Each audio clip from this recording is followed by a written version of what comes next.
Hello and welcome to That's Fascinating. Why do we use the letter K for 1,000? You will have seen items such as units, dates and money ending with the letter K, like 1K or Y2K and even 10K. In all instances, the K represents 1,000. Like Y2K will be the year 2000, or the 10K with the pound sign at the start would represent £10,000. But what is 1,000? Well, it's simply a numerical value which is a 1 followed by 3 zeros and came from the Old English language and has a Germanic origin. So how did K end up meaning 1,000 and why is it the letter K? The K comes from kilo, which derived from the Greek word Chilioi, which also means 1,000. Chilioi was often used in place of 1,000, but both words would be used interchangeably like big and large or napkin and serviette, as they all loosely mean the same thing. Chilioi was then adopted by a French researcher in 1795 and evolved into kilo and then introduced into the metric system in 1799.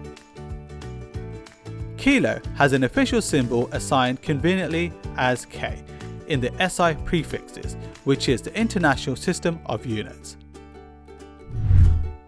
And so the term kilo represents anything which has a value of 1,000. Like a kilogram, kilometer, kiloton or kiloliter, or it could even be a kilo of beans. So in every instance, whether it was used to measure weight, distance, volume or an amount, it was 1,000 units of that particular item of measurement or thing. Going back to the kilo of beans, you will probably have automatically assumed a kilo in weight of beans, and so a kilogram of beans. But because it was just a kilo without a measurement attached, it should be considered an amount or its numerical value. So in this instance, 1,000 individual beans. Nuances of language. It may seem odd to think like this, but people use the K in this manner all the time.